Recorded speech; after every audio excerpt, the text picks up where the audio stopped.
Okay, so Matt Bevin, we're kind of, I don't know if we're torn. I don't think so. Per se. We have a slight disagreement on him. I want more information. See how? I thought he was really solid. I'm the only one? No. I think he's really solid. That is good. I want somebody who is. Why are you so lukewarm to him? Why? Because I thought he was a little. I thought he was a little soft on Common Core. I didn't think his answer was great on Common Core. I thought it was fine. Who wouldn't want common standards? Where when you graduate in Arkansas, you're just. I'm willing to give him the benefit of the doubt, but I would like to have somebody come out and say it's an abomination. But he said what he said, and that was enough. He's on the right track, but I want to know more about him to see if he's going to be. Mm-hmm. I don't need a milquetoast guy. I want a guy who's going to be standing with Mike Lee, and Ted Cruz. I want another guy standing with those guys. That's what I want. Now, Mike Lee is also, if you listen to Ted Cruz and then you listen to Mike Lee is kind of now let's all kind of get along here. But Mike Lee is tough as nails, but he is not. Ted Cruz gets on like, well, it's communist. Okay, that's just the way it is. They're communist. Mike doesn't do that. And there is room for all kinds. Pretty sure Ted doesn't do that either, but yes. No. That's Louis. Maybe Louis would do that. Louis does that. Okay. I think, look, there's political, he's running a campaign. You have to be careful with what you say. And while sometimes I think he was very careful, and I thought he was well-spoken. Yeah, I think he's very intelligent. I think he's really good. Yeah, I'm not, I'd like to hear more. He's solid on Syria. He's adamantly opposed. That's a quote twice. Yeah. Adamantly opposed to Syria, which I think is very good. Getting involved in it anyway. And he was asked by the MSNBC anchor, well, why? Because we have no business being there. Why would we go there? I think what was that interview? It was one of the dumbest people I've ever heard on television, and really bad. I've watched a lot of MSNBC. I thought he was a little wishy-washy on libertarianism, but again, I thought it was a good answer. I want to know more. What did you want him to say about libertarianism? I thought with the Fed, he was a little wishy-washy, but it was a step in the right direction, and I want to know more. Here's what it is. Nobody but Ron Paul is going to say, I'm going to shut down the Fed. Right. Nobody. Not many. I think that Rand says that. I don't know if even he says that. We should ask him next time he's on. I just want to... Got to replace it with something. I was fine with it. I am cautious with people because I want to know that they mean what they say, and I don't know him yet. Yeah, it's the first interview. You don't have to go jump into bed on the for the first time you meet the girl. No, but I'm taking off my clothes right now. Hang on, you have jumped into bed with Chris Christie. You have jumped into bed with almost pretty quickly, though. I got out of that bed. It doesn't matter. You still did it. The act was done, Pat. You're pregnant whether you like it or not. No, we made out. No, you had That's all we did. Sex. No, we did not. You had hot sex. Why is this all being pinned on me? You guys did the same thing. No. That was a four-way for sure. Come on now. Excuse me. Come on. Once I have sex with Chris Christie. That was menage a quatre. Once we had sex with Chris Christie, we learned from it. Yes, that's We're the like, point. I am not having dirty sex like that again. I am stopping the drinking. I am stopping it. Yeah. I've only taken off my shoes and socks so far. For Matt Bevin. Okay, he said the Tea Party thing was another thing. Yeah, I thought that was interesting because you brought that up, Pat, which is a great question. I had not heard that quote yet from him on MSNBC. And look, while I understand, yes, he's not a card-carrying Tea Party member. I don't know that there are any. So he kind of used that. There are no cards. I've never seen a card. Yeah, I haven't either. But I would never There's no such thing as the Tea Party. While there are there's some bad polling. As a party. There is some bad polling on the Tea Party name. I wouldn't back shy away from it.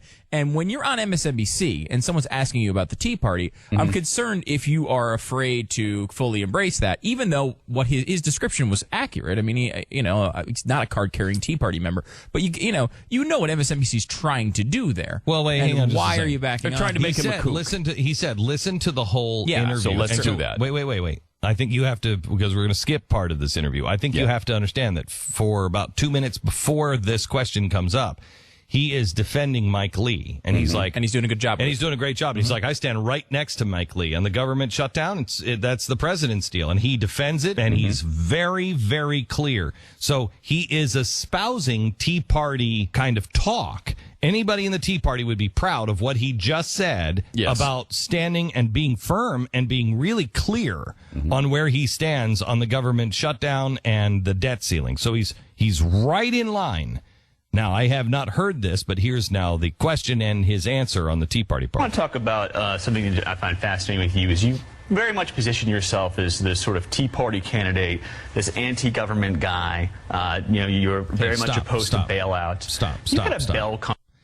I would have a problem here if I'm a candidate. Anti-government guy. I'm not an anti-government guy. Can we stop with that? And he said in the interview, I'm not positioning myself as something that I'm not. I'm not some big Tea Party guy. So the premise of the question is false right here.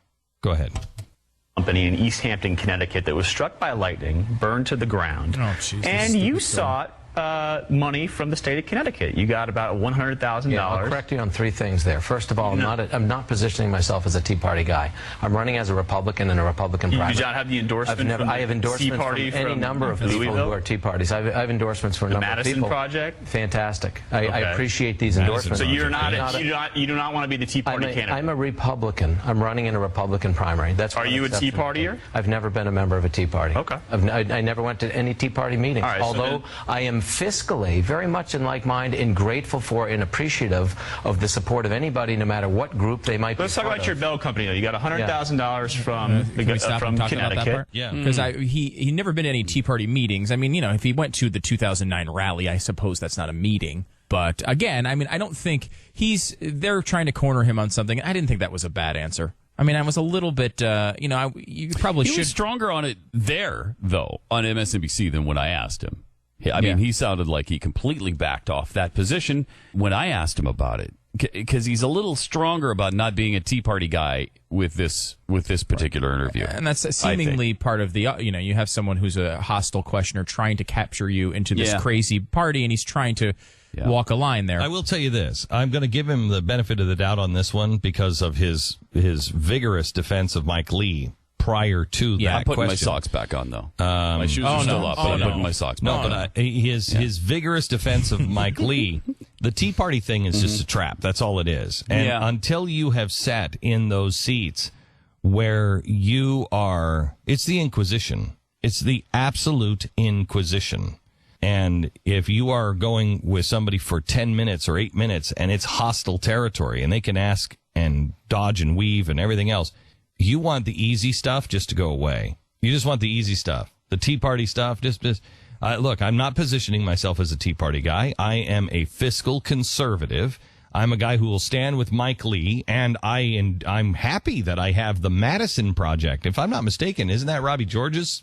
I don't know that. I know that they're very conservative. And I mean, I think if I'm thinking of the Madison Project as the one I think it is, that's about as small government and conservative and Tea Party as you can. I mean, that's good. That's a good organization if I'm thinking of the right one. So he didn't back away from that, and he didn't back away from their endorsing me. That's good. They should. So I have no problem with that. What MSNBC was trying to do was set a trap for him. Right. And why get involved in that? And look, you have to realize that as we've seen with these past campaigns, this is what they do to Tea Party candidates. They look for some crazy view to try to align them with, and sometimes it blows up their campaigns. So you have to be careful. And honestly, like, if he has 10 more of these moments, then I might be a little bit like, what's going on here? But for that one, I didn't think it was terrible. You have to wonder, why are you on MSNBC in the first place? Bother? Why bother? Why do it? That's a no-win scenario for you. Why bother? Do I need to go down that road at all? Do you need to go down that road? Yes, you do. Because I don't know what the road is. I don't know which road you're talking about. You might want to reconsider me going down that road. No, Well, I mean, I might, but I don't know what it is, so I can't consider it either way. All right, here you go. Mm-hmm. Why go on MSNBC? Mm-hmm. It's hostile, right? Yeah. You think Fox is going to be less hostile to the Mitch McConnell guy going up against Mitch McConnell and the GOP machine? Really? Well, but I mean, Yes, less hostile than MSNBC? Yes. Really? Yes. I'm going to go out on a limb and say yes. I beg to differ with you. Look what they just did to Louis Gohmert. Theirs is much more subtle. This is clear. You go on there and you go on MSNBC, it shows that you can battle these guys and everything else. The subtleness of the bashing is much more insidious, I think. The difference is I give you Louis Gohmert. You don't put that banner underneath there. You are sending to your own people. You're sending a signal. Louis Gohmert is only helping these vets at the World War II Memorial because he's grandstanding. It's exactly what when she said when Nancy Pelosi was at the tent. The next question was, "You go all the time?" She said, "Yeah, I just don't go to grandstand." That is what the Fox News channel put underneath Louis Gohmert. Well, that is a subtle slam. But that's not what they put. Excuse me? What they put was answers charges that he is grandstanding. Yes. That's not what you do if you're a supporter. No, I know. Well, that's not what you do. Obviously, they're not supposed to. But on MSNBC, you get to none of the people who are going to vote for you. That's why you don't go on MSNBC. They don't even give... Look, there's big government Republicans and small government Republicans. I know. We're in the weeds a little bit too much, I think, on news coverage here a little bit. I think with when you go, it's a general question where, like, if you're a Republican, you might not understand everything that every news network does, but you can understand that you might get a fair shake at Fox News or The Blaze or other sources. You know you're not going to get a fair shake at MSNBC, so you wonder why create those moments for why you. go on when you're not going to reach the people who will actually vote for you? No one's watching anyway. Nobody's watching. If you can handle MSNBC, you can handle anybody. Maybe that's his thought Guys process. going into debates with Mitch McConnell. The guy's been in government for 50 years. 50 years. Yeah. You've seen everything come your way. Baptism by fire. If I can handle MSNBC, I surely can handle Mitch McConnell in a debate. If that's how I don't went into think it, that's bad. No, that's very positive. If that's how he went into it, I think that's smart. I think a lot of times smaller candidates think I got to get my name out there, and that's ridiculous if that's what he's doing. But if he's doing training, I like that. Go in. Let's fight Rocky. Come on, let's go. Mm-hmm. Here's our sponsor this half hour. It's Tax Resolution Rocky's Service. Very old, by the way. I don't know if that would be a good, because Rocky would be very slow. I think that we need to go down the road of how old. Well, I guess Mitch McConnell's very old too. So in some ways, that would work. Actually, I think he's older than Rocky, but tax.